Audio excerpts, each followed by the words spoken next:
Friday brought another pre-dawn bombing barrage. In Kiev, the Ukrainian military intercepted this Russian missile, but it couldn't stop the capital from becoming a front line. Sunrise revealed the extent of the damage. Russia says it's not targeting civilians, but the people who live here have clearly been caught up in the violence.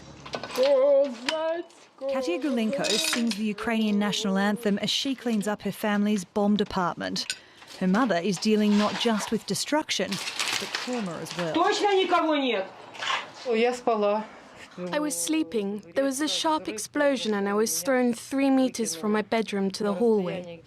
The glass shattered everywhere. I got scared and started crawling on the floor.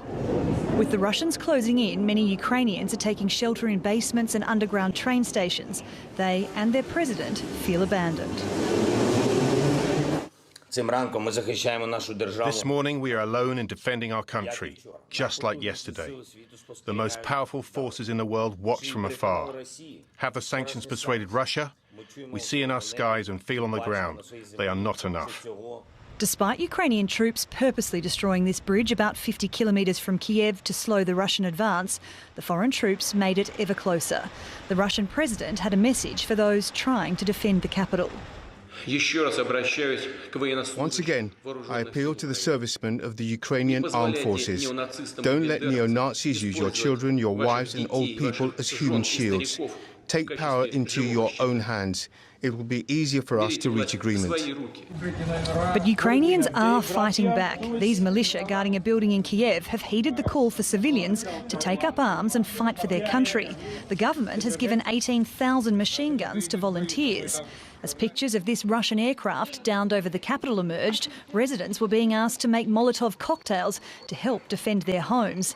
And in Kharkiv, soldiers are trying to fortify the second biggest city after yet another missile attack.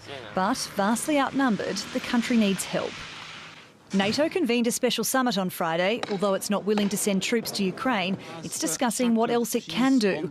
And the EU foreign ministers are discussing imposing even more sanctions. The Kremlin said it is ready for talks with Ukraine, suggesting Minsk is the venue. But these Ukrainians aren't counting on diplomacy. While the bombs are falling and the tanks are rolling in, they've decided their safest option is to flee to a neighbouring country. Sarah Morice, TRT World.